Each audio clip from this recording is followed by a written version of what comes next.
কিন্তু বাজারে একটু আগেও দেখলাম আজকে ওই দৌলতদিয়া ফেরিঘাটে একটা বাস হাসতে নদীর ভিতরে পড়ে গেছে। আত্মীয় স্বজন উপরে হাজারি করে, আরে 2 সেকেন্ড আগেও বসতে পারে নাই, আর দুনিয়ার আলো দেখতে পারবে না। আসলে কে কোন সময় কিভাবে রওনা করব আপনারও জানা নাই, আমারও জানা নাই।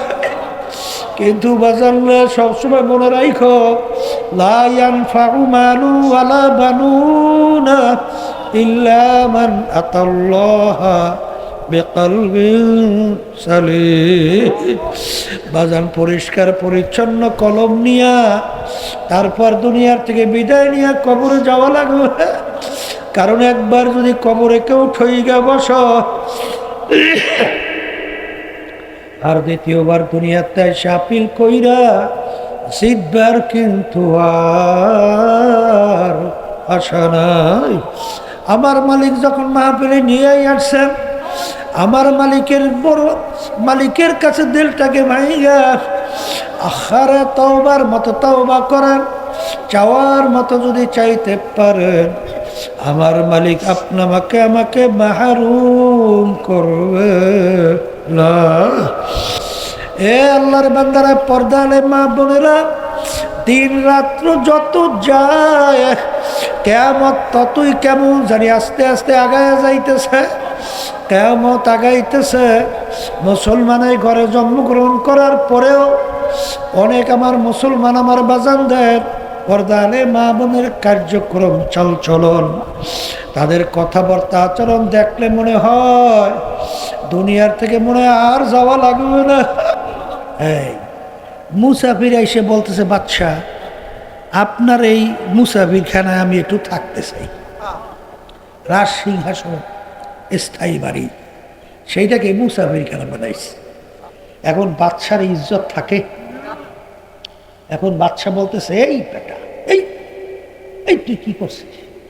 আমার ইজ্জত তুই নষ্ট করছিস। তুই আমার স্থায়ী বাড়ির রাজ সিংহাসনকে তুই মুসাফিরখানা বানাইছ? ইজ্জত থাকে? ধমক দিছে। মুসাফির বলতেছে, বাদশাহ ভুল হইলে মাপ চাই। স্থায়ী বাড়ি আর মুসাফিরখানা কাকে বলে? বাদশাহ নামদার একটু পরিচয় দেয়। তা বাদশাহ বলছে, বাড়ির দরজা ঘর দেখছো না? দেখছি তো, ওইটা মুসাফিরখানা। ওইটার পরিচয় কি? বলে পথে রাস্তায় পথিক চলতেছে, রাত্রি হয়ে গেছে, অস্থায়ীভাবে রাত্রি যাপন করছে, আবার পরদিন ভোরে উঠে তার গন্তব্যের দিকে চলে গেছে। অস্থায়ীভাবে আসে যায়। বলেন, অস্থায়ীভাবে আসে যায়, একে বলে কি? আবার ইচ্ছে করলে এসে থাকতে পারে, কিন্তু স্থায়ীভাবে না। ঠিক আছে? স্থায়ী বাড়ি কাকে? যেখানে সবসময়ের জন্য মানুষ থাকে। তখন মুসাফির প্রশ্ন করছে, বাদশাহ তাহলে দুনিয়া সৃষ্টির পর থেকেই মনে হয় আপনি এই বাড়িতেই আছেন। তখন বাদশাহ বলছে, ওরে বোকা, কি বলিস? হাই, আমার আগে ছিল আমার আব্বা। আপনার আব্বা কোথায়? বলে, সে তো কবরে। বলে, আপনার আব্বা আসবে না? বলো, রে পাগল মুসাফির, একবার যদি মানুষ দুনিয়া থেকে বিদায় নিয়ে কবরে যায় আর কোনো দিন আসে না। আপনার আব্বার আগে দাদা, সে কোথায়? কবরে। আসবে না? না। কপাল পোড়ারা, দূরের মাইকে শব্দ কমা, আর মাঠের শব্দ সব একরকমের, দূরের শব্দ একরকমের কম। মাইক চালাইতে জানা, মাইক আছে, কথা বুঝায় না। প্রায় জায়গায় মাইকে ভালো করে কথা বুঝায়। কি অবস্থা নয় বলেন? আর যারা মাহফিল করায় এদের বদভ্যাস, বাহিরের ঠাডা পড়ার মতো শব্দ দিয়া মানুষের সাথে কথা শোনার জন্য, বলার জন্য আমরা নাকি সুন্দর মতো কথাই না বোঝা যায়, তাই এই সব বৃথা না? যাই হোক, তাই যেই কথা বলতে চাইছিলাম, বলে, বাদশাহ আপনি মনে হয় চিরজীবন থাকবেন না।